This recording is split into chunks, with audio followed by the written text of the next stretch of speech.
Hello guys, देखते हैं एक इंटरेस्टिंग क्वेश्चन कैसे हम डायमेंशनल एनालिसिस का यूज करके फॉर्मुलेस का डेरिवेशन कर सकते हैं। ठीक है, तो क्वेश्चन है, एक अच्छा क्वेश्चन लाया हूं आपके लिए। Assuming that the frequency nu of a vibrating string depends upon the load F applied, length of the string and mass per unit length, तो prove that nu equals to 1/2 root F upon M. ये formula derive होगी, आना चाहिए, ये हमको proof करना है। तो क्वेश्चन क्या दे रखा है, मान लीजिए कोई भी स्ट्रिंग है लटकी हुई है, तो आपको पता है कोई भी स्ट्रिंग लटकी हुई है, इसकी लेंथ मान लीजिए एल है। तो अगर इससे कोई एफ फोर्स लगाया, एफ फोर्स लगाने के बाद आपने किसी स्ट्रिंग को पकड़ के यूं खींचने के बाद छोड़ा, तो इस तरह से वाइब्रेट होती है कि नहीं होती है। तो बस उसी वाइब्रेशन की फ्रीक्वेंसी है, उसका ये फॉर्मूला ड्राइव करना है हमें। ठीक है, तो हमें जो भी चीजें दे रखी हैं, क्यों है, कैसे हैं, ये तो आगे वाले यूनिट्स में आती है, हमें उससे मतलब नहीं है। बस हमें जो वैल्यूज दी हैं, जो ये सिंबल्स दिए, इनका क्या मतलब है, उसके हिसाब से डायमेंशन एनालिसिस हम लगाते हैं। ठीक है, तो देखिए ये बोल रखा है कि जो फ्रीक्वेंसी है वो एफ फोर्स पे डिपेंड कर रही है, तो इसका मतलब कोई किसी चीज पे डिपेंड कर रहा है, इसका मतलब उसके फॉर्मूले में आएगा। तो इसलिए न्यू डायरेक्टली प्रोपोर्शनल टू फोर्स होगा। अब फोर्स की कितनी पावर है हमें पता नहीं, तो उसकी ए पावर मान लेते हैं। ऐसी लेंथ पे डिपेंड करेगा, तो लेंथ की कितनी पावर ये भी नहीं पता अभी, तो बी मान लेता हूं। ऐसी मास पर यूनिट लेंथ पे भी डिपेंड करेगा, तो एम की पावर यहां पे सी मान लेता हूं। ठीक है, अब इन पावर्स के अकॉर्डिंग फॉर्मूला लास्ट में ड्राइव होके आ जाएगा। तो देखिए एक प्रिंसिपल था, प्रिंसिपल ऑफ होमोजेनिटी। ये क्या कहता था कि सेम क्वांटिटी के बराबर हो सकती है, सेम क्वांटिटी में सेम क्वांटिटी ही जुड़ेगी, मतलब मास में मास जुड़ सकता है, मास में लेंथ नहीं जुड़ी जाएगी। तो इसका मतलब अगर ये फॉर्मूला सही होगा तो जो LHS की डायमेंशन होगी वही RHS की डायमेंशन होनी चाहिए। ठीक है, तो न्यू क्या होता है, फ्रीक्वेंसी का फॉर्मूला क्या होता है, 1 टाइम, तो टाइम की डायमेंशन क्या होती है, टी, तो 1/t ये डायमेंशन होगी न्यू की। के कांस्टेंट मान है, प्रोपोर्शनलिटी का साइन हटाया तो प्रोपोर्शनलिटी कांस्टेंट आया, तो कांस्टेंट तो कोई डायमेंशन होती नहीं है।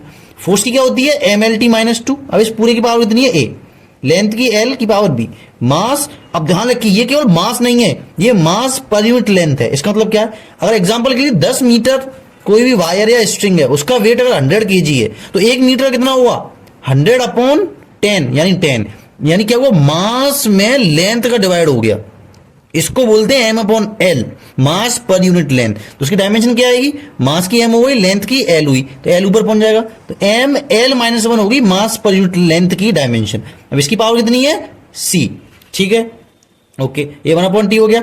अब ये पावर्स जो a थी उनको अंदर, जैसे 1 है तो पावर मल्टीप्लाई हो जाएगा, तो m की पावर 8 और l की पावर a, t की पावर -2 था, और 2 × -2 हो जाएगा, l की पावर b हो जाएगी, यहाँ m की पावर c और l की पावर -c हो जाएगी।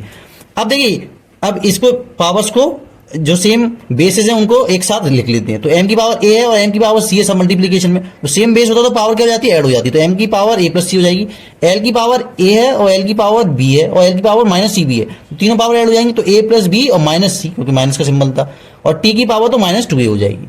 अब कंपेरिजन कब हो पाएगा, जब दोनों साइड सेम बेस वाले वेरिएबल्स होते हैं। अब यहां तो केवल t है, t ऊपर गया, t की पावर -1, तो केवल t से t कंपेयर हो पाएगा, इसलिए m और l को भी मैंने लिख लिया है।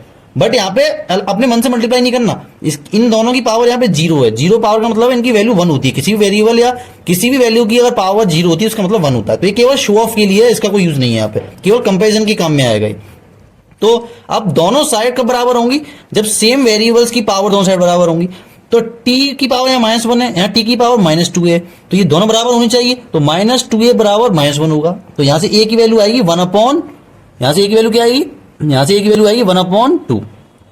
ठीक है, अब ऐसी सिमिलरली a + c, m की 0 की पावर होनी चाहिए, तो a + c बराबर 0, तो a की वैल्यू हमने 1/2 निकाल चुके हैं, तो 1/2 यहां पुट कर दूंगा, 1/2 + c, तो c की वैल्यू -½ अब ऐसे l की कंपेरिजन करूंगा, तो a + b - c = 0, तो b की पावर a और c की वैल्यू में यहां पुट करूंगा, तो b की वैल्यू आ जाएगी -1, तो तीनों वैल्यू हमारे पास आ गई है a b c की।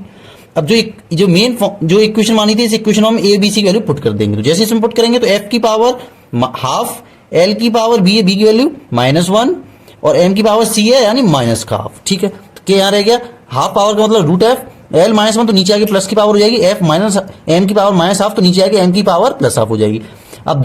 अब इस पे भी रूट है, हाफ का मतलब m की पावर हाफ का मतलब m पे भी रूट है, तो दोनों को एक रूट में मिला देता हूं, तो new equals to k/l into f/m। अब ये यहीं तक सॉल्व हो गया। अब जब एक्सपेरिमेंट्स किए गए होंगे तो ये कांस्टेंट्स की वैल्यू, कांस्टेंट जो k है इसकी वैल्यू क्या होगी, 1/2, तो इस फॉर्मूले पुट कर दूंगा, तो न्यू इक्वल्स टू 1/2 है रूट में f/m।